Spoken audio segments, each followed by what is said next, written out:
Kelanjutan dari minggu kemarin tentang antihistamin yang bisa dipakai untuk rinitis alergika atau batuk pilek, ya, yang sering dikombinasi dengan obat batuk. Hari ini saya akan bicara tentang 3 obat sekaligus ya yang sebenarnya disebut dan digolongkan dalam antitusif atau obat batuk, tapi saya bagi menjadi ada disebut pengencer dahak dan satu lagi pengeluar dahak.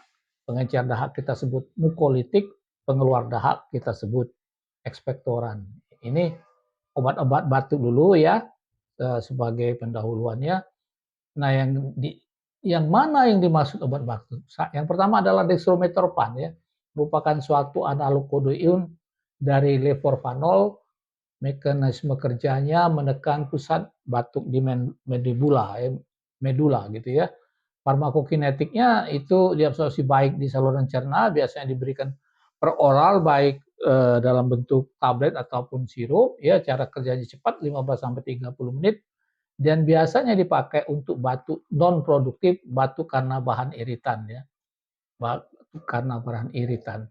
Kontraindikasi itu hipersensitif dan hati-hati pada anak-anak dengan dermatitis atopik, asma ataupun emfisema. Dan efek sampingnya bisa menyebabkan ngantuk ya walaupun kayak antihistamin kemarin ya yang golongan pertama, dizziness, koma, nausea dan depresi saluran nafas. Ini hati-hati untuk mereka yang sensitif gitu ya. Interaksi obat tidak boleh diberikan bersama penghambat monoamin oksidase, alkohol dan obat-obat yang menekan SSP.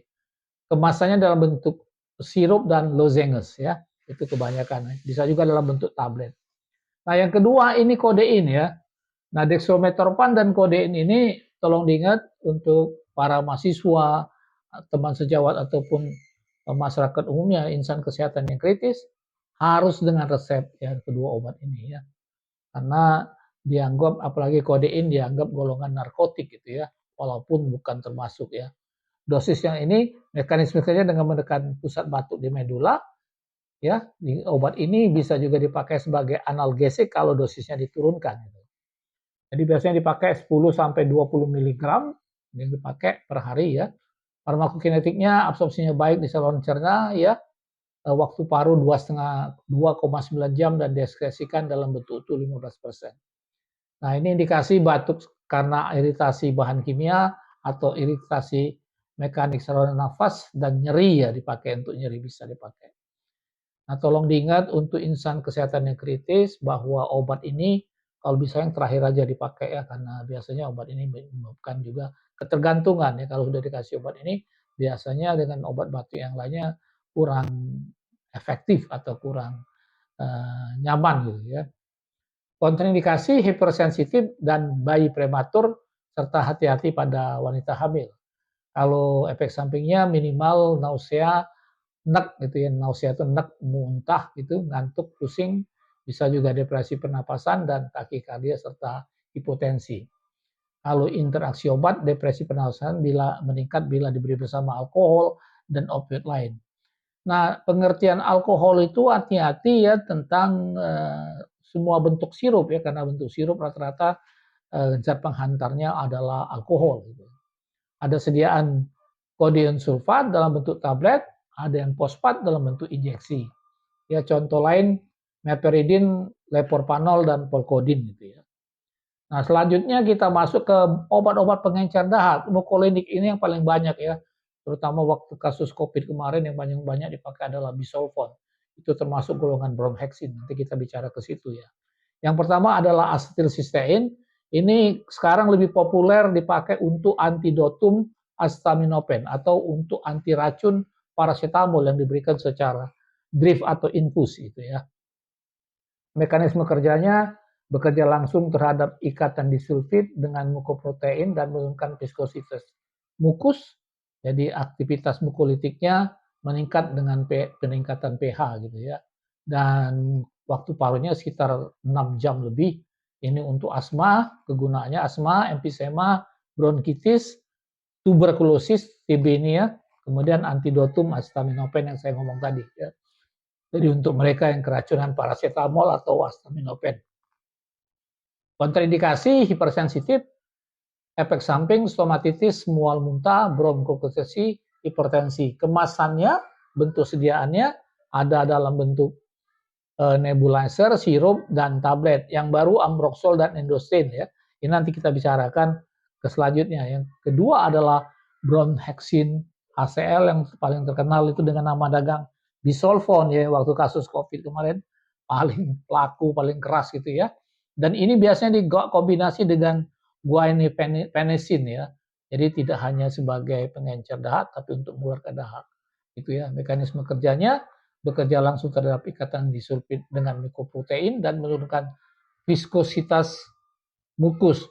Menurunkan viskositas artinya menurunkan kelenceran ya, menyebabkan encer mukus itu atau lendir itu, dahak itu. Jadi aktivitas mukolitiknya meningkat bila peningkatan pH. Ini bromhexin dapat diabsorpsi dengan cepat melalui oral, melalui mulut gitu. Namun pemberian secara umumnya hanya memberikan bioavailability sekitar 20% ya. Ini indikasinya untuk meredakan batuk berdahak, mempermudah keluaran dahak gitu ya, biasanya dipakai. Dan kontraindikasinya hipersensitif, kalau efek sampingnya kembung, mual, muntah, gangguan saluran cerna, tubuh berkeringat. Jadi hati-hati untuk mereka yang dengan gejala gastritis ya, atau memang sudah ada gejala termasuk GERD itu ya, hati-hati ya. Kemasan bila dikombinasi dua pensin dalam bentuk sirup atau tablet ya. Sering dikombinasi dengan guaifenesin ya, suatu ekspektoran gitu ya. Yang ketiga adalah Ambroxol yang kalau saya ngomong ya. Ini biasanya dengan nama dagang paling populer yang pertama adalah Mucopek. Ini juga ada dalam bentuk tetes ya, terutama kalau untuk bayi dan anak-anak bisa dipakai ya, Ambroxol. Mucopek Mukinol gitu misalnya nama dagangnya ya. Bekerja dengan memecah serat mukoploksaida pada dahak gitu. Dan farmakokinesia diberikan per oral dan dapat diserap dengan cepat gitu. Dan ini melewati juga ASI, hati-hati jadi ibu yang sedang menyusui anaknya gitu ya. Ini untuk bronkitis akut, common cold, flu, batuk pilek ya, faringitis akut dan penyakit paru, obstruksi kronik, PPOK atau PPOM. Kalau pakai M belakangnya menahun gitu, kronik itu atau menahun gitu ya. Kontraindikasi adalah hipersensitif, efek samping rasa tidak nyaman di perut, dispepsia, biasanya disertai sendawa, mual muntah, perut terasa mulas dan diare, hipestesia, mulut dan tenggorokan terasa kering. Ini kemasannya dalam bentuk sirup atau tablet Ambroxol ya. Ada juga obat tetes juga ya, obat tetes. Jadi ditetes langsung ke mulutnya terutama untuk bayi dan anak gitu ya. Nah, yang terbaru adalah Endorstein ini. Ini biasanya dalam bentuk sirup kering gitu ya, yang harus dicampur dengan aqua dan tablet ya. Ini merupakan turunan dari mercaptoamino ya, dalam bentuk thiolacton. Ini adalah bakal obat atau prodrug yang mencapai tempatnya dulu baru dirubah menjadi bentuk aktif gitu ya. Endosin diabsorpsi secara cepat setelah pemberian dosis tunggal itu ya. Indikasi mengencerkan mukosa bronkial agar lebih mudah dikeluarkan pada saat batuk. Kalau kontraindikasi ini ada beberapa ya. Hipersensitif, kemudian pasien yang menderita sirosis hepatis, itu bahasa awamnya bengkak hati gitu ya, atau perut buncit gitu ya. Kemudian defisiensi enzim cystathionin sintetase gitu ya, penderita gangguan ginjal.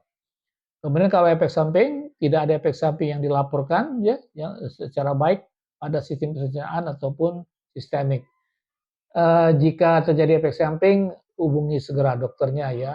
Kemasannya adalah sirup kering dan tablet. Nah, yang terakhir adalah pengeluar dahak atau ekspektoran yang cuma ada itu guanifenesin atau gliseril guaicolat. Di puskesmas sering disebut GG gitu ya. Ini untuk mengeluarkan dahak. Mekanisme kerja diduga meningkatkan keluaran cairan saluran nafas dengan mengurangi adesi, perlengketan dan tekanan permukaan sehingga menyebabkan keluarnya mukus.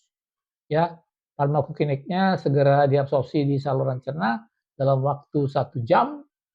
Indikasi batuk non produktif atau batuk kering gitu ya, yang susah keluar dahaknya. Kemudian kontraindikasi tidak boleh diberikan pada penderita yang hipersensitif. Bisa terjadi juga mual muntah, pusing, kulit kemarahan termasuk urtikaria. Ini interaksi menurunkan kadar asam urat plasma. Jadi bisa untuk pasien-pasien dengan asam urat kalau pakai ini ada keuntungan lain, kadar asam uratnya juga bisa menurun. Kemasan dalam bentuk tablet dan sirup. Ya, itu dulu. Terima kasih telah menonton. Silakan subscribe, like, and share. Ciao.